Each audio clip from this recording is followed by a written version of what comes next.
Hey everybody, welcome. Welcome to live Q&A. This week's topic, we're going through a series on feelings, different feelings that we have in the CPTSD, complex trauma, healing from complex trauma process. And this week's feeling that we're discussing by popular demand, actually, if we're being accurate, by an overwhelmingly popular demand. It's something that I've received more emails about this week and in the previous weeks than I did about almost any other feeling that we've discussed. So we're discussing grief and grieving, the grieving process. What does grieving look like? How do we learn to grieve? What do you mean grieve, Athena? Like nobody died. How can I grieve anything if my abusers are still alive? And if my abusers did die, why do I feel grief anyway? Because they hurt me. So why would I feel grief if somebody that hurt me passed away? And what is involved in the grieving process? And what is the grieving process that people talk about and that therapists recommend and discuss in different behavioral modalities? Is it the same grieving process if we're grieving something like our innocence versus the death of an actual person in our life? There's tons of questions that you guys have about grief. How do I start the grieving process? Why does the grieving process take so long? What is complicated grief? There are so many different questions about this topic, grief. And how we get through and how to navigate the feelings of grief in the process of healing complex trauma, especially if we're living with either diagnosed or undiagnosed CPTSD, also known as complex post-traumatic stress disorder. It is very similar to PTSD. There is a dissociative component that's added on top of post-traumatic stress disorder, and where post-traumatic stress disorder is something where you can look back and you can point to an actual incident that you're traumatized over, that you're still experiencing flashbacks and memories from. Complex post-traumatic stress disorder is something where you can't necessarily point to one specific incident that you're experiencing. Flashbacks, memories, night terrors, you're experiencing after effects from the actual traumatic event, but you can't pinpoint what one event it was because there were a myriad of different events. There was a background or a wallpaper in your reality of trauma after trauma or ongoing trauma. This often happens with abuse, neglect, all kinds of different traumatic events that can go on in childhood. It can range from emotional abuse, sexual abuse, physical abuse, verbal abuse, religious abuse, cult abuse, neglect, all kinds of different things that can go on.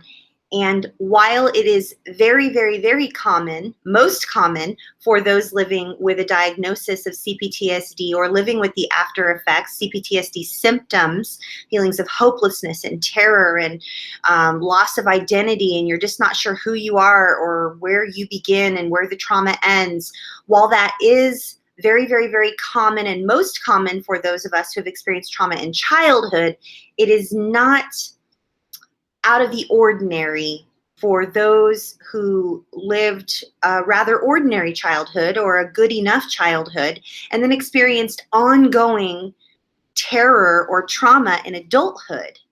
And now they're having CPTSD symptoms. It is more common if the trauma happened throughout your developmental years, your formative years, ages 0 to 8, even going on into your preteen and your teen years. That's most common, but it doesn't mean that if you've been diagnosed with CPTSD or you're living with CPTSD symptoms, that the trauma didn't happen in adulthood in an adult interpersonal relationship. So that's sort of a brief snapshot of what it is that we're talking about, who this applies to. Normally, if you're here for the very first time, welcome. I'm so excited you've decided to join us. And we're here every single week. We've been doing this for over 4 years now, where we all show up online and support one another. Over on Twitter, we use the hashtag No More Shame. And every Monday, 6 p.m. Pacific, 9 p.m. Eastern, everyone shows up. They tweet their questions. They have a conversation. We're having this conversation about not living in shame as a result of abuse that happened to us. And while most of the people on this channel are adult survivors of childhood sexual abuse, human trafficking, and other types of childhood trauma, you are more than welcome to be here if you're an adult and you have been traumatized as well.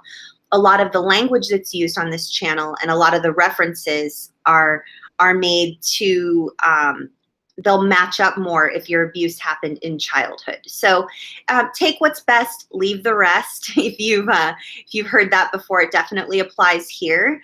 If you have been showing up here every week for over 4 years, then welcome back. I'm so happy you're here. Over here, if you're live, there is a chat box.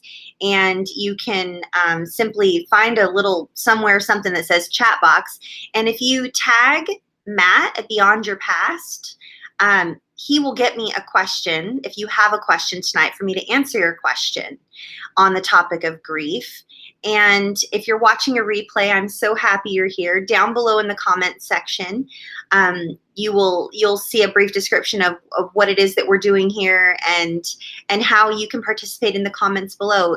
I will try to get back to you. I'll do my very best to get back to you, or at least acknowledge your comment when you leave comments below this video. So thanks for giving these videos a thumbs up. You guys know that it's sort of par for the course when we put ourselves out there online for the videos, people to be, professional critics. I show up here to record some weeks and I already have 10 thumbs downs and I haven't even started talking yet. So I'm like, oh boy, here we go. This is going to be one of those weeks.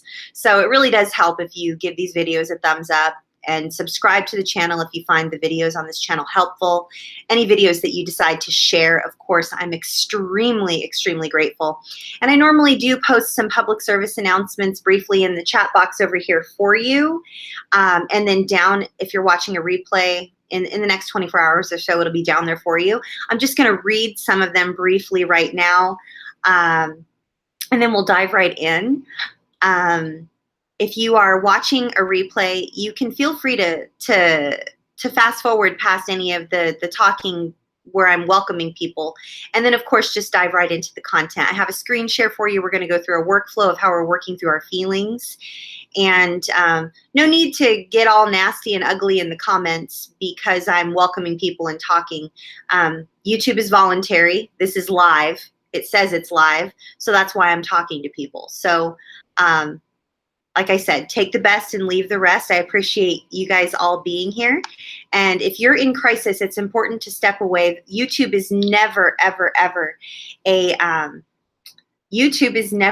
an alternative for professional medical care. So please do seek a licensed professional. So welcome. This is a safe place. You are welcome here if you agree to keep it a safe place. Everyone that arrives here deserves to be treated with respect and dignity and kindness. And if you're unkind to anyone in our community, we will delete you, ban you, you'll be blocked, and you won't be welcome back. So step away if you're triggered. This is going to be triggering if you've experienced any type of childhood maltreatment. These videos on this channel discuss abuse and trafficking and complex trauma and the questions sent in by our community members. That's you. They are often very graphic in nature, so please practice self-care. Step away if you're triggered. Don't seek help or crisis care here on YouTube. I'm not set up for crisis care. However, I have a great list of crisis care hotlines you can call right now if you're triggered. So of course, if you're in the United States, dial 911 and reach out to someone that can help you. If you're a survivor of rape, abuse, or incest, please dial 1-800-656-HOPE. That's our friends over at RAIN, the Rape, Abuse, Incest National Network. If you are contemplating suicide or self-harm, please dial the suicide prevention hotline at 1-800-273-TALK, or you can dial a self-harm hotline at 1-800-366-8288. If you are struggling with an addiction as a form of a coping strategy due to some sort of trauma, or you're just stuck in addiction, as many of us survivors often find ourselves, then you can get help at 1-800-662-4357. And if you're living with an eating disorder of any kind, please reach out to one of these two hotlines, 1-800-931-2237 or 1-888-233-6949. If you're in a domestic violence situation and you need to get safe, you need to get out of a domestic violence situation, please reach out to our friends at 1-800-799-SAFE, and they will help you, get you connected with someone locally. And if all of you guys prefer text, like most of us do, you can text the word START to 741-741. Our friends at the crisistextline.org will help you. They'll talk with you and ask you some questions, and they'll get you in touch with someone locally if that's what it is that will help you at the moment, or they'll just stay on the line and they'll text back and forth with you for as long as you like. They're very, very helpful. And every time I've messaged them just to say thank you or to let them know that I'm referring a lot of people, they've been extremely kind. So, and then of course on tonight's topic, right on topic, grief. This is a grief hotline that you can call if you're struggling with grief, feelings of grief of any kind. So all of you that are over here in the chat box right now who are sending in your questions to Matt at Beyond Your Past over in the chat box, or if you're down below in the comments section and you're struggling with grief and you live in the United States, please call 1-800-395-5755, and you can speak with someone about how to move through the grief process. The grieving process is a process. It's definitely not a destination. We don't just be like, yay, I'm done grieving, and then it's like done. It oftentimes will come back depending on how long we sit with the painful feelings that we're having. And it's a process. So again, be kind to everyone. Keep it classy in the comments, you guys. Keep it classy in the chat box. And do not be rude and unkind to other people, because you will be blocked and you won't be welcome back here. And before I forget to mention two things. I feel like there's like more than two things, but I'm just going to mention two things. So two things. One, there is a free grief ebook available at survivingmypast.net. And all you have to do is, I think it's right there on the homepage, but you can look for grief book, and it's free and it's great and it's helped a lot of people. And then two, I know you guys, many of you are already welcomed into our free support groups that are online. There's tons of you that are in there. Hundreds and hundreds of you are in the free Facebook groups that are for survivors of trauma. And everybody's all there and we're all healing together, and it's amazing. I've been working behind the scenes for the better part of a year. But my most focused efforts have been over the past few months. And I am getting ready. I'm collaborating with some colleagues, and I'm launching daily recovery support calls, live calls on different time zones, so that you can actually get live support every day of the week, 365 days a year. You'll actually have some sort of access to something that I'm a part of and that I'm sort of endorsing and saying, this is a good place for you to receive support. It's safe. And it's not a bunch of mumbo jumbo. It's actually things that have helped me personally on my own 17-year healing journey. And it's from a trauma-informed perspective, which is the only things I recommend for trauma survivors. So you'll find out more about that. You can email Lisa at cptsdfoundation.org. That's my assistant, and she's amazing, and she's helping with a lot of the vetting for our safe groups, and she's also helping me get people in line ready for when we do the beta testing for the daily recovery support calls. And that's starting in March, and then we're going to go live, and it's going to be paid. It's affordable, somewhere between $20 and $50 a month, and it's support 365 days a year for $20 to $50 a month. So I'm excited about that. and it's something I've been sort of dreaming about for years, and it's finally happening. So email Lisa at cptsdfoundation.org, and just in the subject line put daily recovery support. And that's something you're interested in, that would be fantastic. If anything, just get involved in the beta portion of it. It's where you can test it out and see if it's for you, and if it's something that you think would help your recovery journey. And if it is, you can just decide right away if it's, worth the investment or not. And of course you can cancel at any time. Like, it's not all set up yet. I've just been working on it, and it's going to be amazing. It's going to start off, of course, with trauma, receiving support 365 days a year for trauma. And then we're going to move into other types of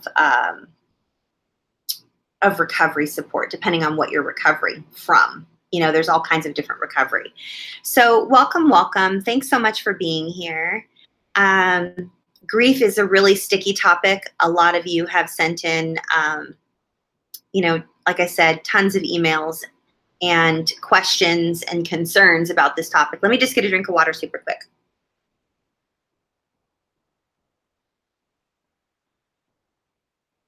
Okay. So tons of you guys have sent in questions already, and I'm just going to say thank you to those of you who have really quick. Thanks to John Harvey. Heroes Don't Wear Capes. Thank you to Joey, Sabra, Hunter, Shelly, Willow, Dana. I Still Found Hope. I'm not saying your name right, I don't think. It's Guyanas? Please apologize to this gentleman that I'm butchering his name. If someone could tag Guyanes, I want to say his name correctly, phonetically correct, and I'm just not. Thank you to Molly Black and Blue. Thank you to Amanda Efforts. Thank you to Shannon. And that's it for now. Thanks for sending in your questions. I'm going to get to all of these, and then if there are any more that are sent in, I will try to get to them. But you guys, you know how it goes. The hour goes, whoop, it goes by so fast. So we're going to go over to the screen share. We're just going to we're going to glance at the workflow that we've been referring to in this series titled Feelings, on how we are addressing the feelings, processing the feelings, handling the feelings that come up in the recovery process. Because dealing with our feelings, rather than numbing them, stuffing them, and avoiding them, is how we heal. And it's so hard to feel our feelings sometimes because they're scary, and they cause other feelings, and they trigger other feelings. And then ultimately, feeling any type of feelings means that we must be worth healing. And then we deep down don't believe that we're worth healing. And so we feel ashamed of feeling our feelings. So there's a lot of shame. Like, there's every single feeling that we have, including feelings of happiness, which has been the second most requested feeling that we talk about. Why are good things triggering? Why do I feel so triggered when I experience something good? So, but all feelings, you guys, are wrapped in sort of like a blanket of shame, because when we feel something, it confirms our humanity, which means that we're alive. And in order to be alive and remain alive, we have to, on some level, feel that we deserve to be alive. And if we were told from a very young age that we weren't wanted or we weren't cared for through words, actions, or withholding of love, we were told that we weren't worth it, or that, we weren't loved, we weren't worthy of good things, and we feel inherently bad or evil or disgusting or gross or just unworthy on a whole bunch of different levels. When we feel feelings, there's usually a sticky, like an attachment that sticks on immediately to that feeling, and that's shame. Because we're actually, like, who are we to feel this feeling? Like, what are we, like, entitled now that we're feeling, not only are we like feeling this feeling, but now we're like expecting to like heal from the stuff that we've been through, and like, who are we? Like, we don't deserve that. So and if that doesn't really like resonate with you, there's a chance that maybe your abuse happened in adulthood, and that this channel in particular talks a lot about abuse that happened in childhood. So we're going to go through the workflow really quick of what we have been talking about as it pertains to feelings and how we process these feelings. So, and then I'm going to jump in and I'm going to dive in and answer all your guys' questions, but let's just move through it really quick so we can get a recap of how we're working through these feelings. And there's a process to it. So screenshot as much of this as you possibly can so that you can refer back to it. And if you think about it and you want to screenshot some of the, or if you want to share some of the hotline information for people that might be in crisis or what have you, we could save a life, and that would have cost us nothing. So not to put you guys to work or anything, but you know, like we need to help others as well. So share the hotline information if you can, and if you can't, that's okay. Screenshot some of this information on the screen share so that you can heal, because you deserve it. Here we go. Let me know if you guys can see the screen share. I hope you can. Make it big. There. I hope you guys can see that. Okay. So this is week 7, you guys. Can you believe it's week 7 of the feelings? We're navigating feelings during CPTSD recovery. So again, if you're not welcomed into our safe groups, they're free. Email Lisa at cptsdfoundation.org, and then you can also ask her about daily recovery support calls that are coming soon. And that's Lisa right here, Lisa at cptsdfoundation.org. So screenshot this if you're interested in receiving either free support or affordable support 365 days a year. Moving on, we are talking about grief this week. And this is the framework or the workflow of how I am personally navigating through my feelings in recovery. Remember, this YouTube channel is from a coaching perspective. This is a lived experience place. So you need to find what's best for you. Things are going to look similar to this for you or completely different depending on the place you're at in your recovery journey. So usually what will happen is a feeling that I have, right? Because we're navigating through feelings. I have a feeling, and then all of a sudden I feel usually like frozen, or I just feel something different in my body. I have somewhat of a body memory. I'm having some sort of a somatic experience. My body has changed, and I realize I must be triggered, right? And so we work through all of this in different layers back and forth, and usually I'll go, okay, what if anything does this feeling remind me of? This feels familiar. And then I realize that I'm feeling, well, I think I feel okay, but why do I have tears in my eyes? Because remember, we're talking about grief this week. And I'm feeling overwhelmed. I'm feeling like I need this, I have this pent up emotion, like I need to just release it. I feel like I am going to lose control and start to cry, like ugly cry, right? But my body just feels so like I'm not even sure what's going on in my body right now. So remember, an emotional flashback is something that happens with complex PTSD. It's very, very, very common. And in your body, you start to feel unsafe, or your body feels a certain way that feels familiar, that is triggering you back to another place and you're not sure where. So when I'm in an emotional flashback, I might not be able to pinpoint the exact time and place that I'm being taken back to. And remember, that's okay. It's very common with CPTSD. So I might need to consider that one reason that I'm not sure what it is that I'm being taken back to is because there were so many times in my life that I felt whatever feeling that I'm feeling at that moment. Like this grief feeling, this overwhelming feeling of grief or loss, right? There might have been so many times in my life that I felt that I'm not even sure what it's pinpointing. So I could have feelings of unsafety, unworthiness, feelings like I'm bad, ashamed, afraid, or sometimes I might even be feeling happy and hopeful. And this can cause feelings of grief as well.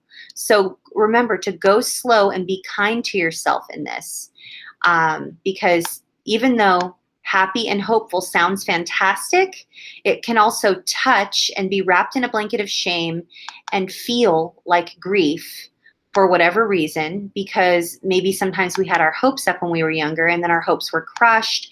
It all touches one another and it's very, very, very complex.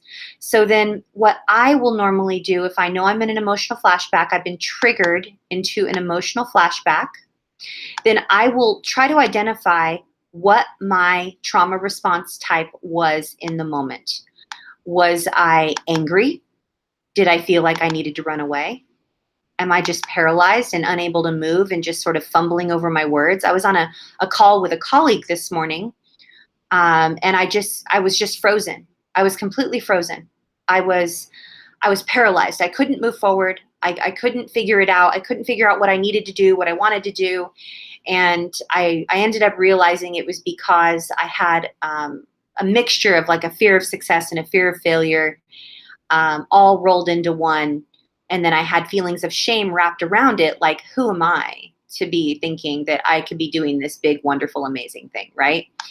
And then fawn, which many of you email me about every single week. And that is when we go, like, if flight is to run away when we're traumatized, and freeze is to be frozen, and fight is to feel angry or rage, then fawn is to draw towards. It's the opposite of flight. So we move toward what is going on. This is often you'll find yourself if you're in a if you are if you self-identify with the phrase codependency, where your feelings and needs are directly linked to or attached closely to those of another person, then fawn is something that you likely have experienced. And that is that you immediately latch on to another person and you want to make sure that they are good and that they are happy and that they are safe and that they are receiving all that they need and that their experience is good. And the reason that we do this, typically, not always, but typically, is because this is how we survived when we were younger. If we were in an abusive situation when we were younger, we decided to fully engage with whatever was going on at the moment, and then hustle for our worth until we felt worthy of whatever that person needed from us. We turned into whatever it is that we needed them. We turned into whatever it is that they needed us to be.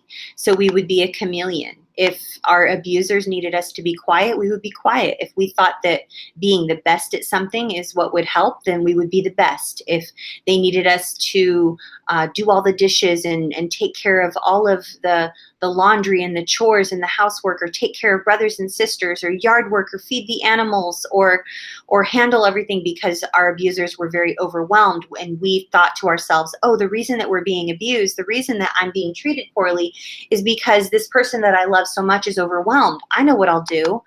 I will do everything that I possibly need to do to make their life better so that they won't abuse me anymore. And that is a lot of what fawning is about. And then it translates into codependency in adulthood. This is not always the case for trauma survivors. It's just one of the trauma response types. So before you send your hate mail and give me a 12-page dissertation on how that's not you, I'm not saying it's you. I'm saying these are trauma response types as per Pete Walker in his wonderful seminal work, CPTSD, complex PTSD from Surviving to Thriving. So what we're doing here is we're in an emotional flashback. We realize that we're triggered. I'm trying to identify what it is that I've done in my trigger. And this week, and what I'm talking about with grief, I was mostly paralyzed. And I wasn't fleeing. I wasn't angry. I wasn't trying to figure anything out. I was only paralyzed. And that's what I identified grief with. When I'm experiencing the feeling of grief, I most identify with just being paralyzed, being frozen. paralysis takes over. And I overthink everything, and it's wrapped in a blanket of shame. And then there's also some hopefulness in there and some happiness in there because good things are happening. But for some reason, I have this overwhelming feeling of grief. So then I'm moving down here intentionally. None of this happens on accident, you guys. We have to be very intentional about working through all of this. So then I move down to distress tolerance. I realize that I'm in distress because I'm in a trauma response type. And I'm telling myself, I'm affirming myself, I'm reminding myself that I can tolerate this. I have survived so much more than what I'm going through right now, and so I will make it through this. So in this moment, I'm pausing, and I'm really needing to make sure that I communicate my need. I need to find a way to communicate my need or talk my way through this. And this is what it might look like. I can handle this feeling I'm having. Look at all I have survived. I have and am worth, I am worth speaking up for. There. I am worth speaking up for. So I'm in distress because this is my trauma response type that I'm in, and I'm feeling these feelings of grief that also have swirls of hopefulness and happiness. But I'm needing to remind myself that I can handle this feeling. I can handle this. I have survived so much, and I am worth speaking up for, so I need to communicate my need. So just as an example, when I was on the call with one of my colleagues, I think what I did to communicate my need was, I think I said something along the lines of, I may need your help in this.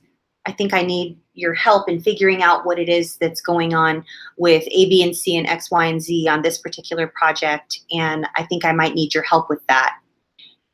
Would that be all right? I need your help. And then, of course, they answered, yes, absolutely, I'll help you. But I was paralyzed in the moment. I wasn't able to move forward in anything. And it was because something hopeful and happy had happened. But for some reason, I was feeling grief surrounding all the things I never had when I was younger and all the things that I wished that I would have had. And even though I was feeling hopeful, it was attached to grief because every time I had my hopes up when I was younger, it ended up in grief and unrealized expectations, unrealized hopes. I was always let down. So then today, after the call, and then this week, this all has been happening between Thursday and today. So I'm observing my behaviors, right? I'm observing what it is that I've gone through. And I'm wanting to remind myself that I reacted in an appropriate way. I had things that happened that were big, and it was appropriate for me to respond the way I did. So self-validation is big, and advocating for ourselves is huge. Self-advocacy is a really big part of this. If we don't advocate for ourselves, no one else will. So then self-soothing comes in. How did I self-soothe? Well, I decided to take some action on some steps, on some things that I needed to take action with. When the thing first came up that I'm telling you about, and I was feeling hopeful and happy and all of a sudden overwhelmed with tears, and I was ugly crying. This was Thursday. And so when I went to meet with my therapist on Friday, I, in a very healthy way, explained to her what was going on, and I allowed myself to be really kind to myself and tell myself that it was okay that I was feeling these feelings. The self-validation and the self-advocacy is actually connected very closely with self-soothing. And self-soothing is always a healthy coping strategy. So it's important that I recognize right here in this, when we talk about these two areas, sometimes an unhealthy coping strategy, something unhealthy where I could self-soothe, it would be through overeating, or perhaps in the past I would have decided to go have a glass of wine or numb out on YouTube videos for 4 hours, or back when I was living with an eating disorder, perhaps I would have went and exercised for 3 hours straight, and that's typically not healthy, especially if you're in pain, but you just keep exercising because it's just the only way you can feel better, because you need to feel like you're making some progress. So I was self-soothing in a healthy way by resting and then communicating my needs, and then making sure that I was having positive self-talk and being very self-validating, and then talking with my therapist and then resting and taking care of myself and withdrawing from people if I need to, not isolating, but withdrawing and taking time to myself. Self-care is really, really, really, really key, and reminding myself that I am safe. I am safe. And then lastly, of course, we talk every single week about being patient with ourselves. Oftentimes as children, we were rushed. We were a nuisance. Hurry up, hurry up, hurry up, hurry up, hurry up. Hurry up and finish that. Hurry up and heal. What are you crying about? I'll give you something to cry about. What's wrong with you? Why are you taking so long? So patience is really key. It's actually a way that we are reparenting ourselves, because we are worthy of not rushing, right? And this can be really hard. This can be triggering in and of itself right here, because who are we to think that it's okay to be patient with ourselves? The opposite of what we learned. So patience really is key to the healing process, you guys. We need to give ourselves as much time as we need. And the reason I say as much time as we need or have is because I know that some of you here tonight have little ones, and sometimes as much time as you need to heal isn't the amount of time that you have, because you're really in the process of being a mom or a dad, and you're responsible for the lives of others. And so I understand that you only have so much time. So, but just remember, regardless if you only have a little bit of time or if you have all the time you need, just remember that you are worthy of all the time and effort that it takes to heal. You really are worthy, okay? So do your best to take time for you, because we are worth it. And again, email Lisa at CPTSD Foundation if you'd like to be welcomed into one of our safe groups. Again, they are free, or you can also email her, once again, as I mentioned before, about an affordable monthly subscription, which will offer daily live phone calls for men and women working their way through recovery beginning in March. So you can simply write daily recovery support in the subject line, and you can finally get the support that you need 365 days a year. Just email Lisa at cptsdfoundation.org, and you can screenshot this right now and just save it for whenever you're ready. There's no need to rush. It's not going anywhere, but just so you have it, okay? So you guys really are worth everything that it takes to heal. And I know that it's hard to get into that place where we're like, I'm really, really, really worth this time. It's going to take a long time. And it's hard. We don't feel worthy of that sometimes. And if you do, fantastic, high five, like go you. But some of us have a hard time with that. So I'm going to spend the rest of this time here answering your questions and just validating you, because you're worth it. And Joey says, how do I grieve the loss of my innocence when I'm not even sure how to grieve now as an adult? Every time I see my 4-year-old niece, I see my life flash before my eyes, and I get so jealous of how innocent she is. Someone told me that I need to grieve my inner child, but I don't know how. And I hold it all inside because I'm not sure where to start, and I'm scared that it is going to overpower me. Any advice? Yes, I do have advice. I've recorded some videos on the topic of grief before, and I have downloadable resources as well. But first and foremost, Joey, I just want to say thank you for being brave. You're so brave, and you have the strongest heart, and you're here. You're here, and I'm so proud of you. But Harriet, if you could pop up the video to the grief process or the grief work associated with recovery right here. So that'll be up there on a replay for you, Joey, or it's over on the YouTube channel right now if you want to go look for it. Or if any of you are super sleuthing and you want to paste it over here in the text in the chat box for Joey, that would be amazing.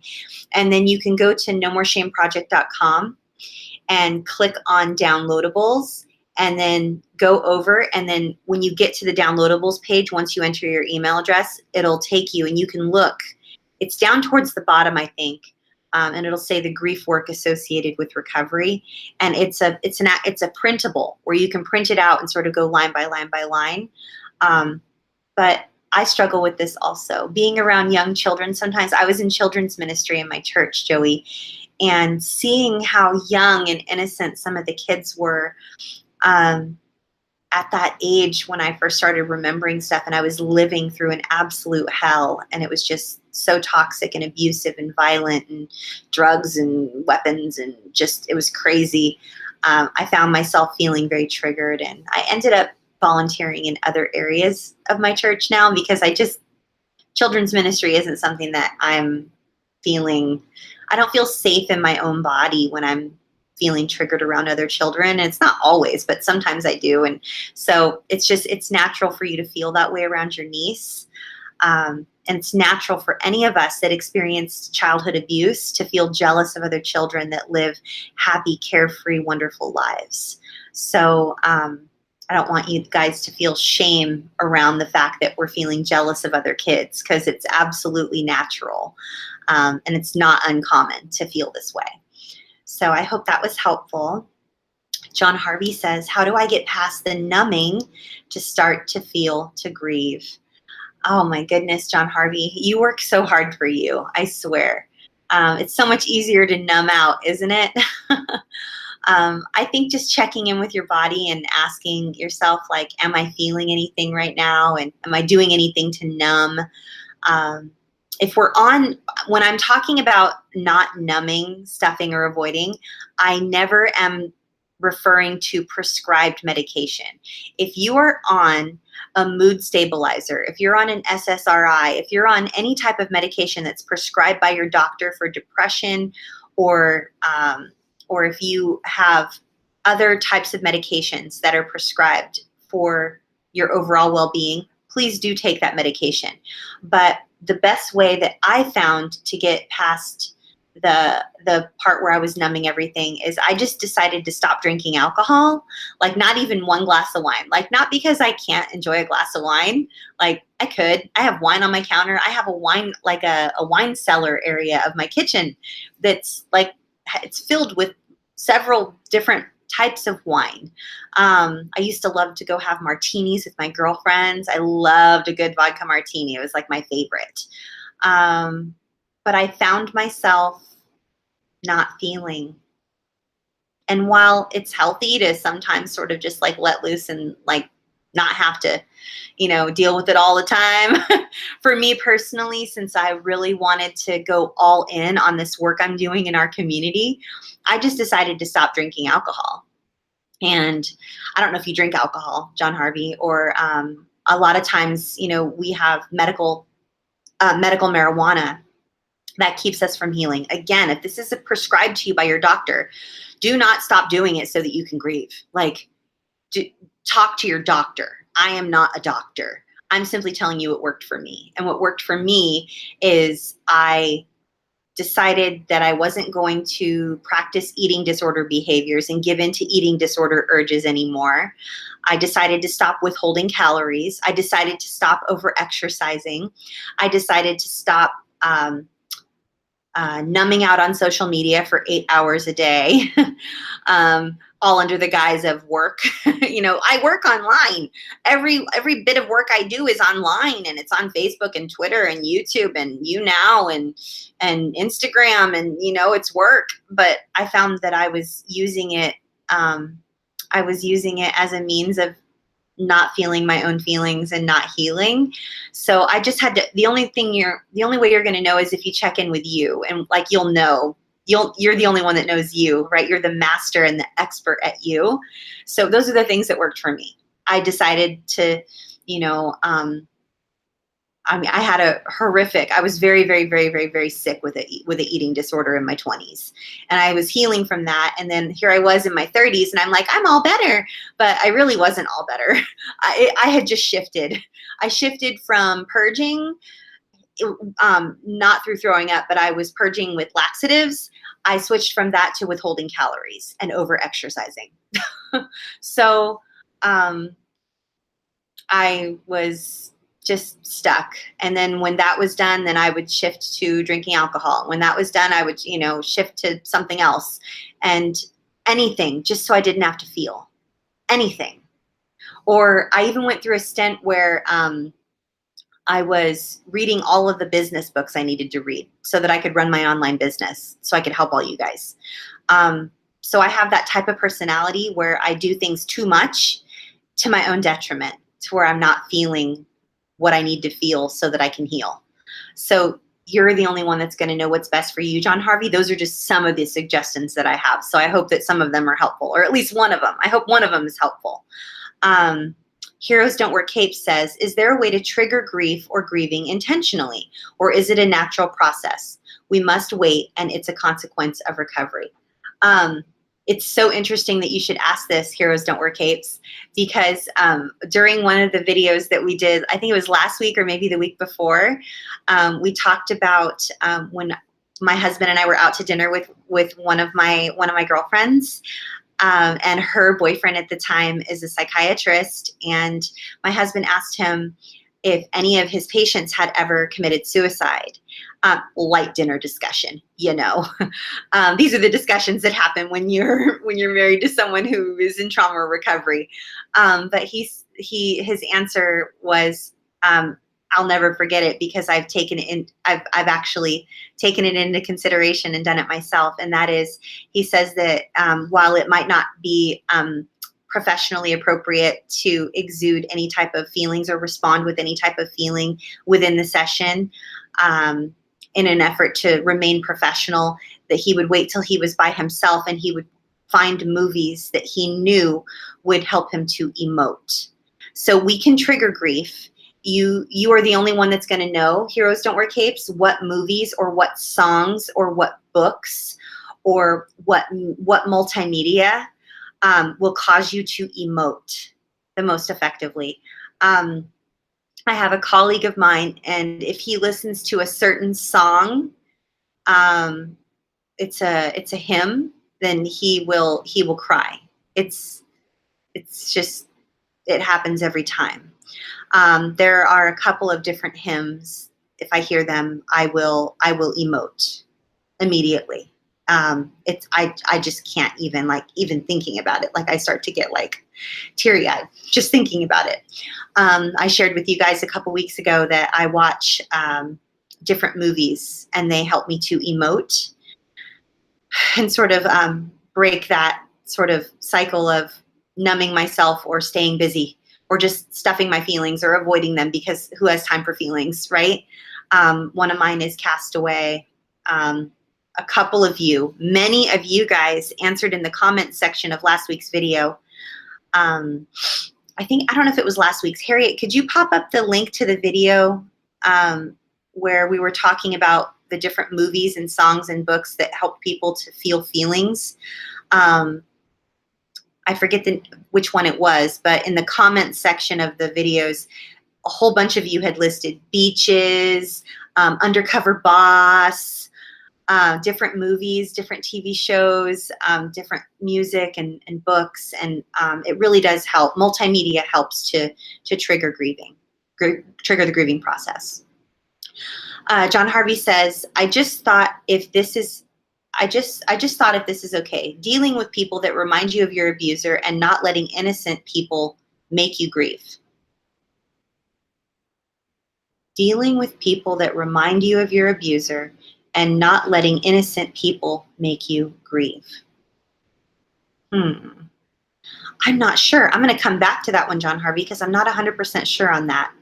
And if I don't get to it tonight because I'm not 100% sure, then maybe I can answer it in the groups. I need to do a sort of a catch up and sort of catch you guys up in the groups anyways, because I've been sort of busy behind the scenes, and I miss you. So I'm not sure. I'm not 100%, John Harvey. I don't know if I understand the question, and I don't want to answer. I don't want to be way off base, you know? Sabra says, is there a way to work through grief when there is no real closure beforehand? The quick answer is yes, Sabra. Excellent question. Ding, ding, ding, ding, ding. My goodness. Someone tag Sabra. And then she goes on and she says, like something that there will likely be no closure for ever. Is there a way to work through grief when there is no real closure beforehand, like something there will likely be no closure for ever? Yes. I've received a lot of emails from you guys talking about this very topic. And typically it's along the lines of, Athena, I'm just now having my memories of my abuse. And now that I'm remembering it for the first time, my abusers are dead. They died. It was my mom's brother's cousin's friend or whatever, and they're dead. I looked them up and they're gone. So I don't have any closure. I never got to confront them. I never got to do, anything. And I know, Sabra, I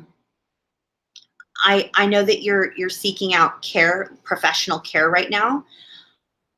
I would want you, Sabra, to work through this with a trauma-informed practitioner that will keep a very close eye on you and make sure things stay very balanced and titrated. Like, I don't want to just flippantly say, yeah, Sabra, write a letter to your abuser and then never send it. Yeah, a lot of therapists recommend that, and it is extremely effective to write a letter that you'll never send and get out all the feelings. Another one, Sabra, is to write a letter to the younger version of you, or have a colleague or a friend who knows about your trauma to write a letter to younger you, apologizing for everything you went through or how you didn't deserve to go through those things. Because sometimes we have a hard time accessing that place where we can write a letter. Or I've worked with clients, and I've had, they obviously, my private clients, they find me. They know what I've been through and they know my story, and they have inner child stuff going on with them, but they have a hard time accessing any empathy or compassion for that younger version of them because they're angry at the younger version of them for allowing the abuse to happen. And so I've worked through with clients, I've had them write a letter to younger version of someone else that they know that was abused, or an anonymous young child that's being abused. Or one of my clients, or a couple of my clients, have written a letter to young little Athena and pouring out this compassion and these feelings of grief for the things that a little young child, boy or girl, has gone through that they should never go through. No one should ever go through those things. So I don't know if that is, sorry, I'm going to have a wardrobe malfunction here, and I want to make sure I don't. I don't know if that's helpful, Sabra, but I personally will likely never have closure. And Sabra, you and I have so much in common in our stories. I know, because I've had the privilege of getting to know you a little bit behind the scenes other than just here on Monday nights. And I will never have closure. I have addressed things till I'm blue in the face. I've spoke with clarity and conviction and truth and facts. And I've just been completely stonewalled. It's like I would have been more effective if I would have spoken to a brick wall. It's like diversion and excuses and random noises and like faked heart attacks, faked asthma attacks. They pretend, they interrupted me in the middle of me addressing the situation with them and confronting them with the abuse by pretending that they needed to call 911 and go to the emergency room. You name it, it's happened. So I will, and several of my abusers or enablers are dead.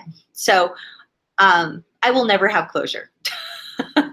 And I've gotten to a place where I don't need it anymore because I've just been working so long. And my prayer, Sabra, is that you won't need to work 17, 18 years on your trauma recovery so that you'll receive some release and some closure.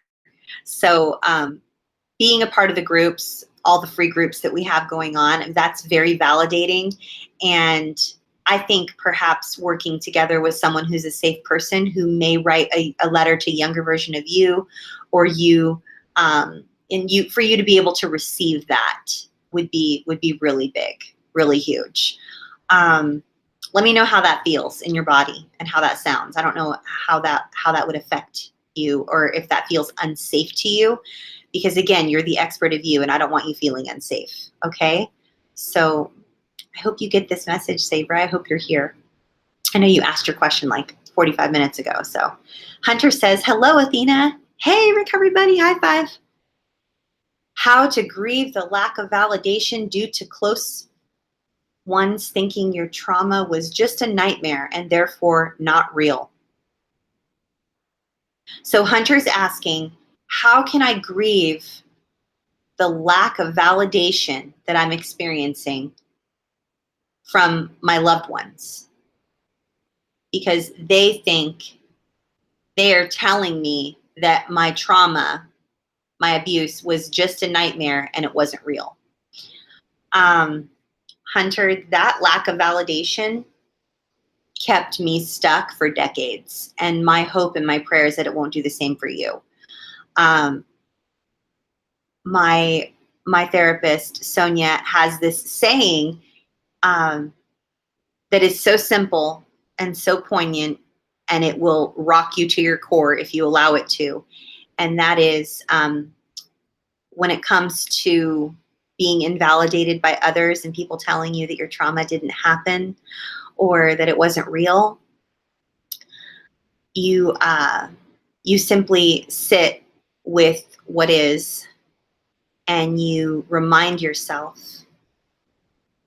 if it hurts, it's real. And Hunter, I know you well enough to know that you have been in a tremendous amount of pain, and you've experienced loss, you've experienced trauma, you've experienced subsequent loss and trauma. You have been invalidated at every corner, and yet you still show up for you. And it is astonishing to me how strong you are. So I feel I'm obviously feeling grief right now for you, because I know that you've been through so much, Hunter, and you've had no one in your entire family acknowledge the reality of any of it. And I know what that feels like. And you're so young.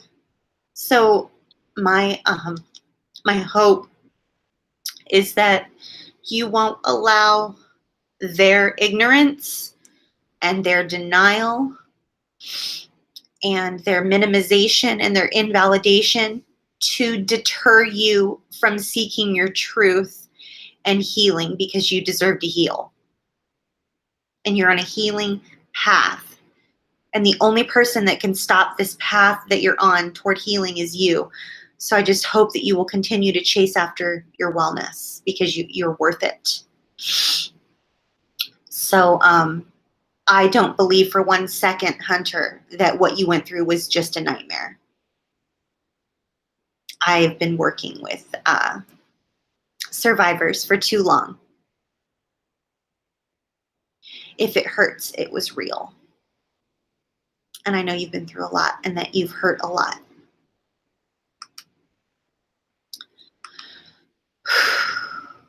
That was in real time.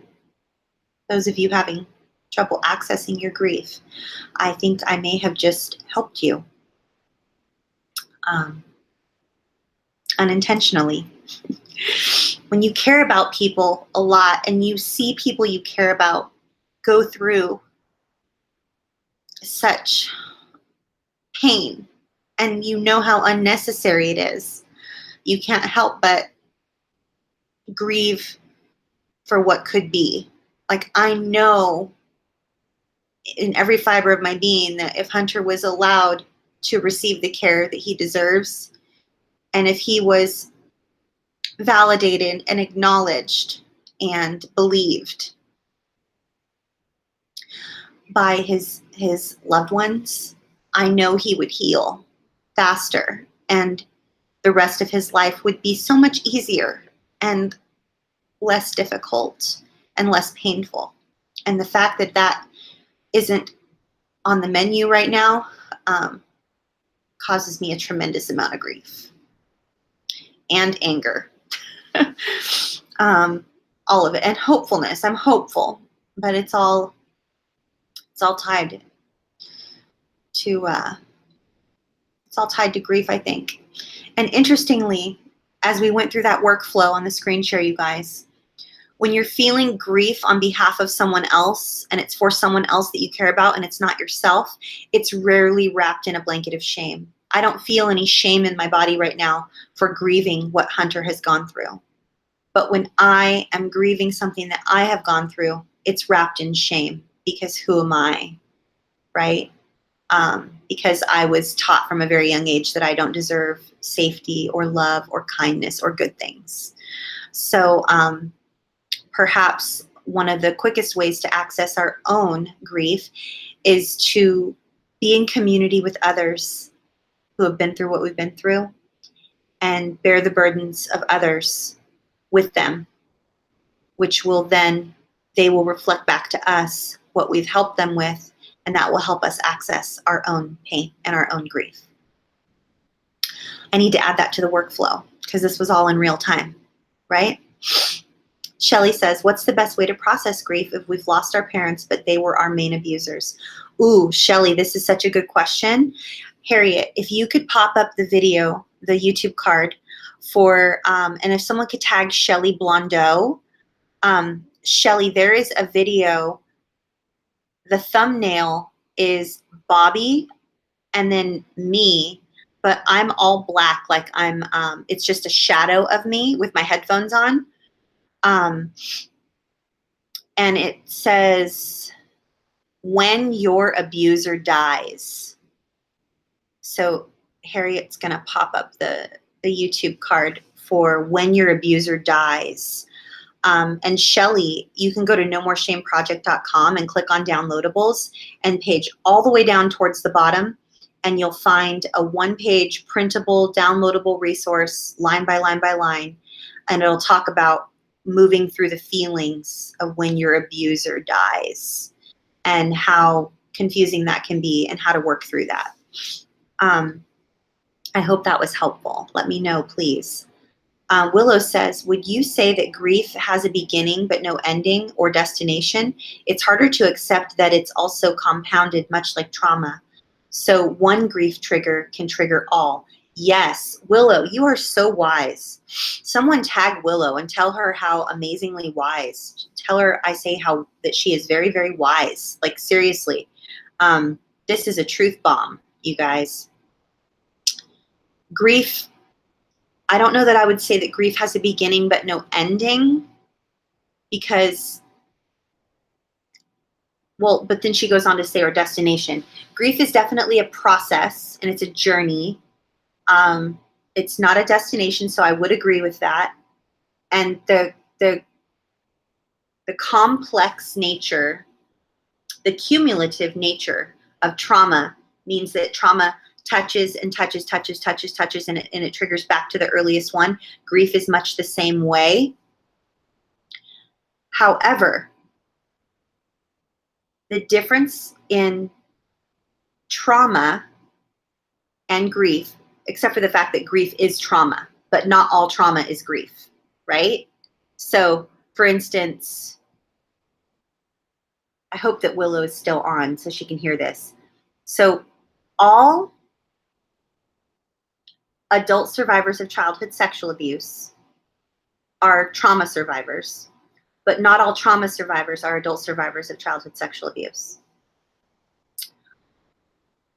All adult survivors of ongoing child abuse or ongoing abuse of any kind are complex trauma survivors, likely living with CPTSD symptoms.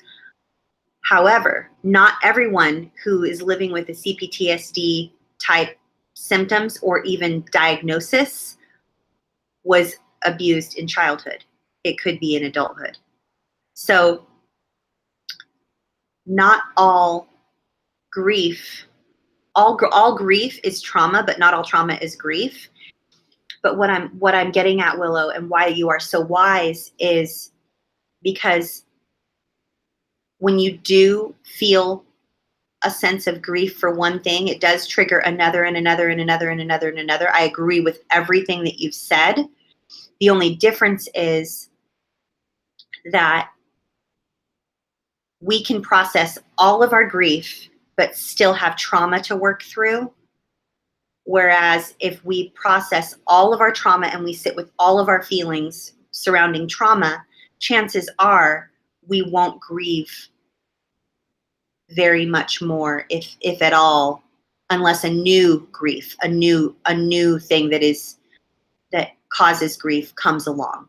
So I hope that makes sense, Willow, and thanks for the amazing, wise, excellent question. Rhonda says, how to move through past trauma griefs. Whenever I tried, I go to freeze and catatonic shutdown, and I'm unresponsive. I know it's not my fault, but I can't seem to move past triggers and new flashbacks. Rhonda, someone tag Rhonda. Rhonda, this is the only thing that has helped me to do what you're describing, okay? So here I was frozen, right? Because here, we're talking about grief, and I moved through this. So Rhonda, screenshot this, okay? This is the framework or the workflow of how I am navigating through all of my feelings in recovery. So screenshot this, grief, all the way down to patience, okay? And intentionally remind yourself of all of this. Move through all of this. I promise you it will help, Rhonda. I promise you. I absolutely promise you that that will help you. Even if it only helps you a little, it will help you. I promise. Is it going to fix everything? Is it going to keep you from going into a catatonic shutdown? No. But as you move through that, even if it's just once a day, it will help you. And you will be in catatonic shutdown mode less often. I promise you. I would love to hear how that works for you, and if it works for you, which I'm confident that it will. I haven't had anybody say that it hasn't been helpful. So please, and again, you're the expert of you. So if something that I've written that is not in alignment with something that you feel okay with, then don't do it. But I'm just simply sharing with you what has worked for me. So I hope that helps. Dana says, how do I truly access all the grief that I know I'm feeling, or even identify what I'm grieving when I'm so out of touch with myself? I never got to feel or express the losses. Yeah, Dana, I was unable to access it for the same reasons. And I was unwilling to go there because I was afraid that I would end up in a puddle of tears. I know I've shared this with you on this channel previously, but ooh, there's a gnat. Oh, please don't go in my water. Go away. One moment, I'm gonna get a drink of water.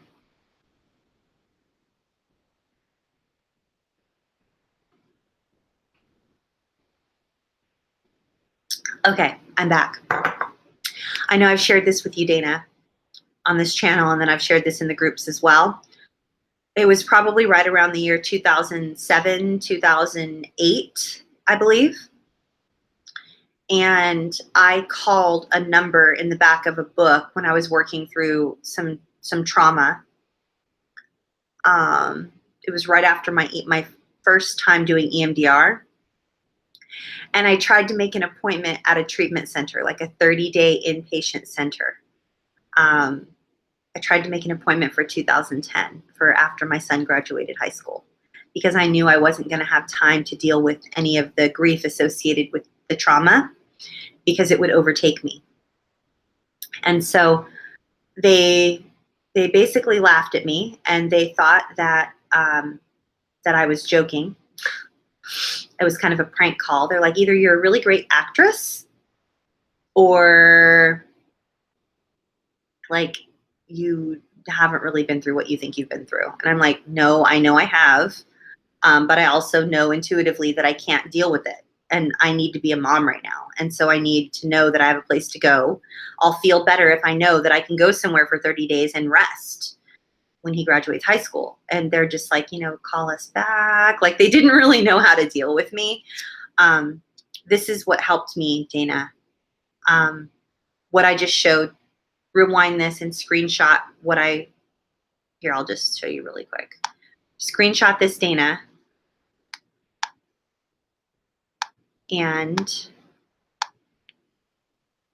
work all the way through this from grief, all the way through back and forth to patience. Oh, I just killed the gnat. Ooh, disgusting. Ooh, yuck. I smashed him. Screenshot that, and then work through that, Dana, and sit with the feelings as they come up. And if you can handle it, journal about it. Journaling is one of those things that you need to be a little bit in a place in your recovery where you're able to allow yourself to ugly cry. And I believe, if I'm not mistaken, Dana, you have little ones that you're taking care of. And I might be wrong, but I think that time is a factor. And so this is the thing that I learned. I thought that the grief would overtake me and that I wouldn't be able to handle it.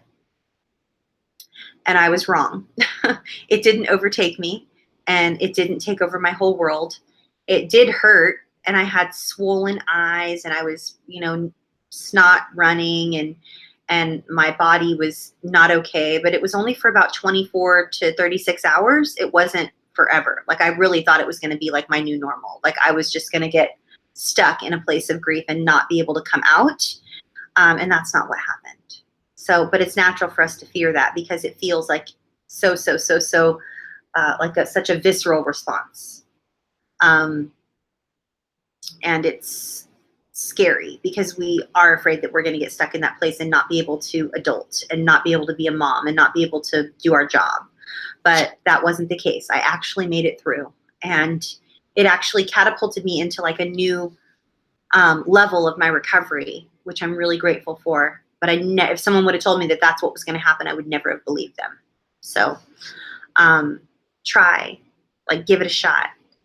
I still found hope says, could a grieving process help with feelings of lurking, unfinished business that goes along with choosing no contact, all the stuff you never get to validate? Oh, yes. Oh my goodness. So I want to say yes, the grieving process will help you with the feelings of unfinished business. But I want to move forward onto the next part of your sentence, and that is choosing no contact. If there is anything that will trigger a grieving process or a catatonic state or a trauma response or spinning out, thinking that you're going to lose your ever-loving mind, it's going no contact. Going no contact will freak you the F out. And it was the hardest decision I've ever made, but one of the best decisions I've ever made. Kind of like moving to an island in the middle of the ocean with no family.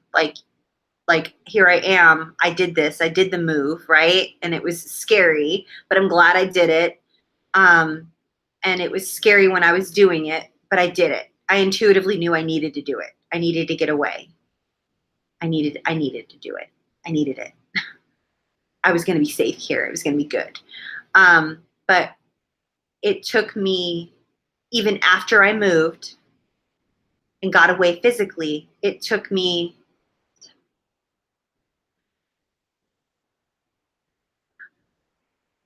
It took me 7 more years before I could go no contact.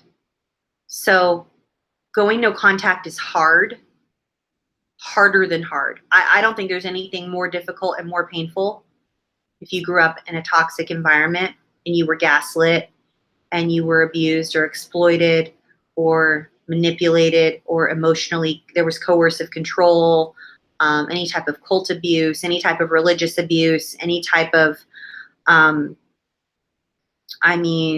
I can't even tell you how painful no contact was.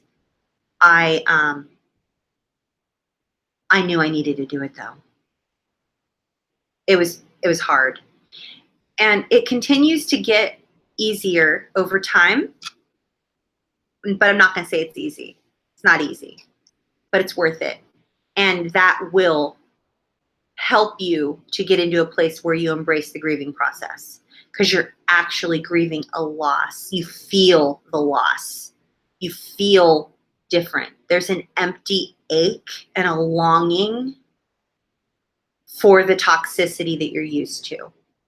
If you're used to a high level of toxicity with regard to family of origin or an abuser that you lived with for a long period of time, and you decide that you have these feelings lurking that you really need to go no contact, nothing is going to drive you crazier or cause you to be catapulted into the grieving process quicker than that.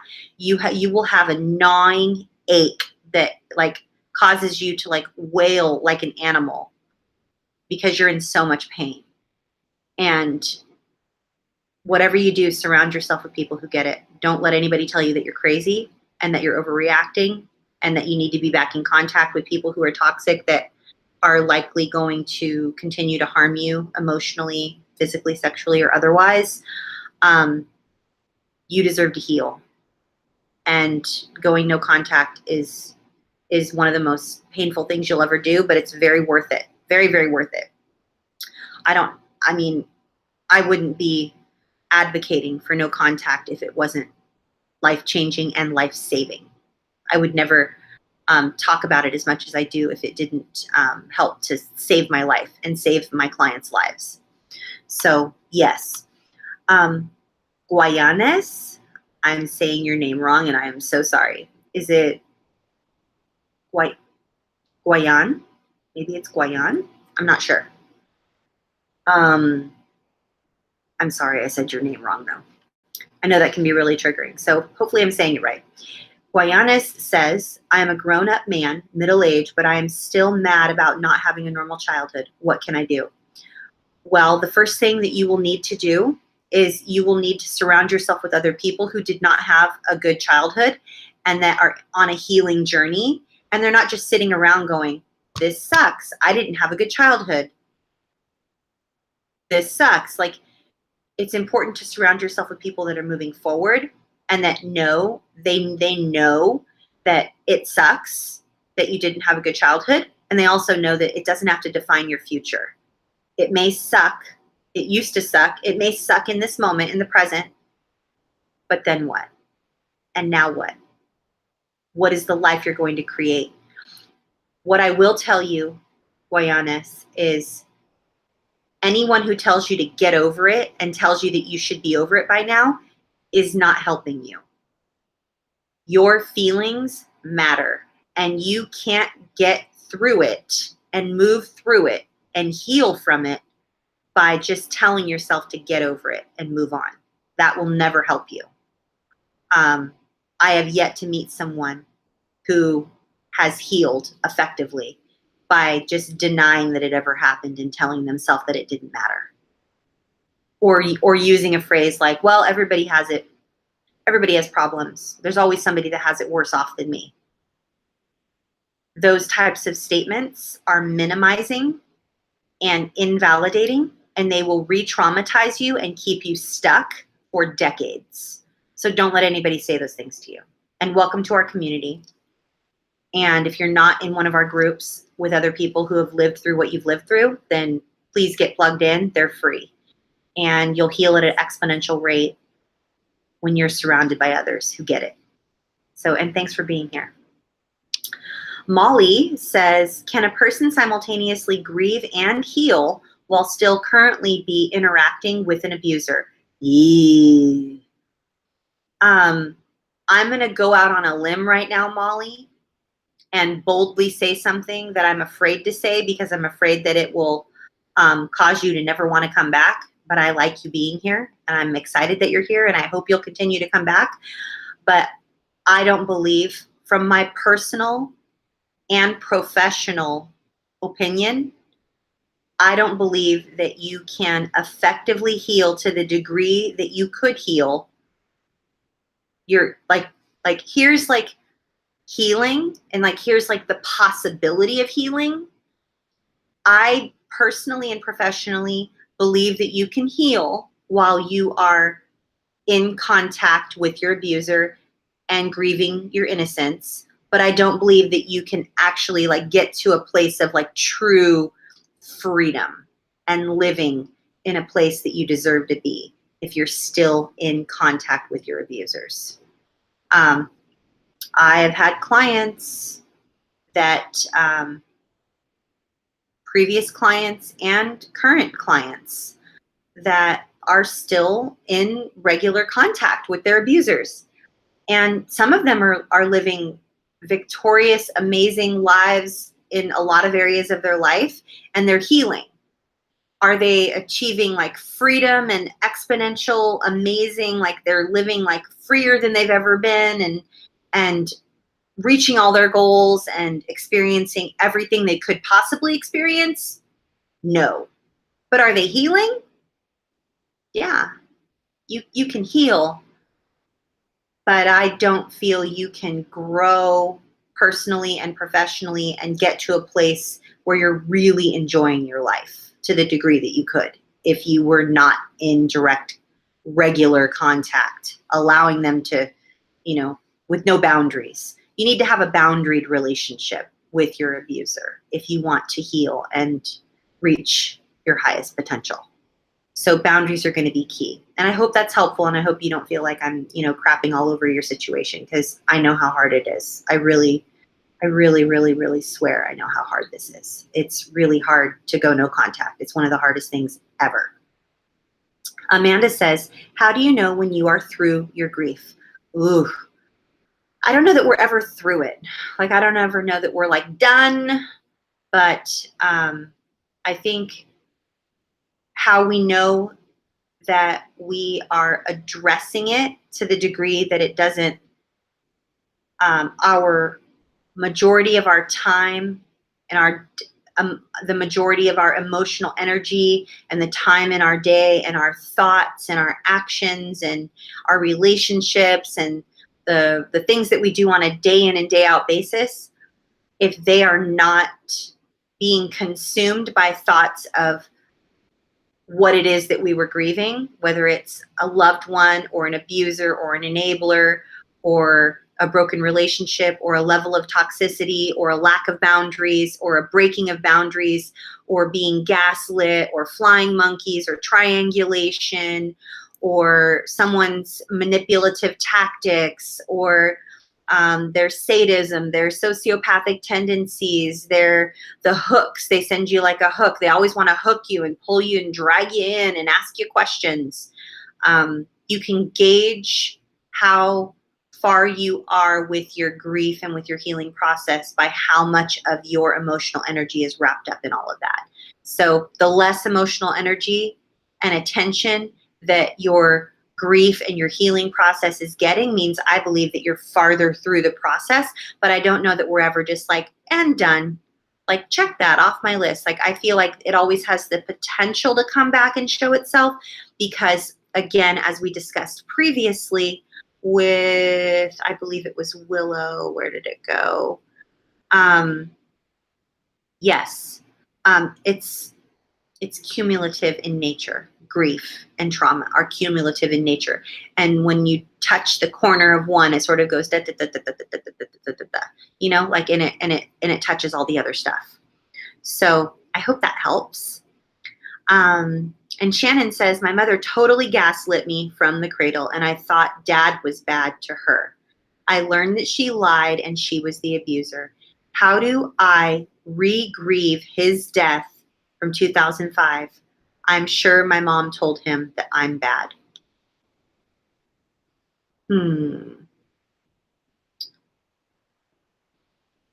First of all, I'm so sorry that your mother gaslit you from the cradle. Like, I get that. I resonate deeply with that.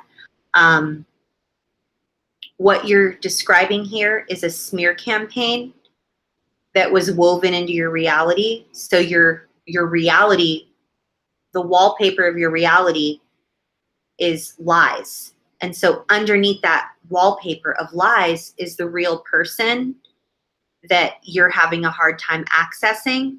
So what we might have to do, Shannon, is pull back that wallpaper of lies to see what's underneath it.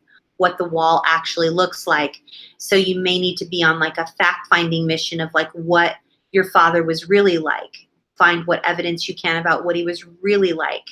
And then I would not do this on your own. I would do this with a trauma-informed professional, therapist, licensed clinical social worker, a counselor.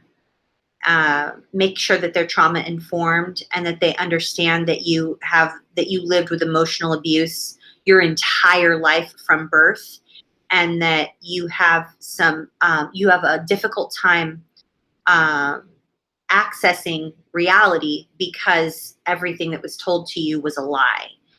And unless you're dealing with someone who's trauma informed and understands emotional abuse, that's going to be hard. So, but if you go on a fact-finding mission, and then again, like we mentioned earlier, the journaling, the letter, and I'm not sure if you're a praying woman. Sometimes praying and sort of releasing that, and I don't know if what your belief system is, or if you believe that your dad is in a certain place, perhaps, speaking and praying to whoever your higher power is, whether it's God or Jesus or the universe or whomever, and just releasing how it is that you're feeling and the concerns that you have about your mom telling your dad that you were bad. Because I don't believe that you're bad, Shannon. I've seen you every day on my YouTube channel for I don't know how long now. You're here every day. Every day. You're working so hard for you.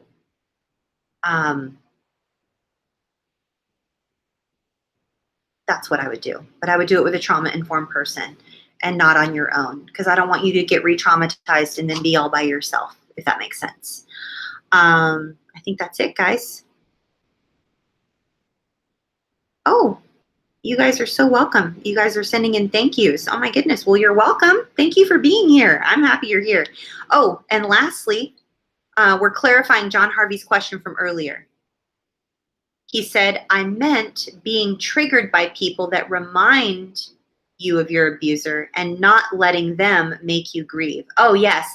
Okay. So John Harvey, if you're still here, if someone wants to tag John Harvey, gosh, we're totally over time, you guys. This ran long, but it's grief, and I knew it was going to run long, and I was okay with that. I'm like, I'm staying until it's done. But John Harvey, distress tolerance is going to really help you. So screenshot this. Oops. Screenshot this. Right? Especially here. And remember that you're worth speaking up for, and just reminding yourself. The self-validation down here and the self-advocacy is really, really, really huge. So screenshot this and know that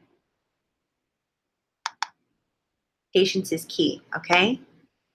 And then lastly, I know I mentioned this earlier, do your best to make time for you, okay? Because this kind of stuff does take time, John Harvey. And this goes for all of you. You guys, we are worth it, okay? And if you're not plugged into a safe group that's free, email Lisa at cptsdfoundation.org if you'd like to be welcomed into one of our safe groups. They are free. Or you can email her now about an affordable monthly subscription, which offers daily live phone calls for men and women working their way through recovery beginning in March. So you can simply write daily recovery support in the subject line and finally get the support you need. And you can email Lisa at cptsdfoundation.org. Okay? You guys, it's been such a privilege to be here with you tonight. This is a tough topic. I know I wrote in the chat box earlier on this evening that it was going to be a painful topic, and I wanted you to be kind to yourself. So I hope that you were kind to yourselves. Thank you for supporting one another over here in the chat box and being kind to one another. I don't want to ever, it's never my heart to delete people and block you and ban you and kick you out and never welcome you back.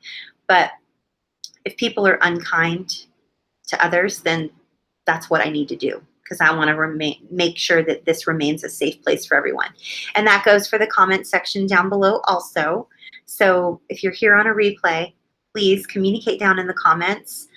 Share your answers, share your experiences so that we can all heal together. And please be kind. And I will acknowledge your comments and everything I possibly can as soon as possible, okay? I will see you every single Monday, 6 p.m. Pacific, 9 p.m. Eastern, right here. And I'm going to be starting emails. I know that I never email you guys, ever. But I'm going to be starting some emails, and I know that a lot of you guys are going to unsubscribe because you're like, who is this? And I didn't sign up for this. This is spam. But I am going to be starting to send some emails to you guys just to make you aware of like awesome things that are coming up and different virtual events and, you know, things that are available, things that are free, things that are affordable. I want to just be able to stay in closer touch with you guys. So maybe I'll record a short video about that right now. Okay. Well, I love you guys, and I'm so grateful for each of you. Thanks for supporting one another. You guys are the reason this community is so transforming and powerful and healing. And I'll see you again next week, every week, Monday, 6 p.m. Pacific, 9 p.m. Eastern, right here. And next week we will be continuing the series on feelings, and we will likely be tackling the topic of like happy and hopeful feelings that trigger feelings of doom, because usually happiness and hopefulness trigger feelings of doom and fear and grief and spinning and paralyzed catatonic states. And we'll talk about why. Okay, so take care of yourselves this week. Bye.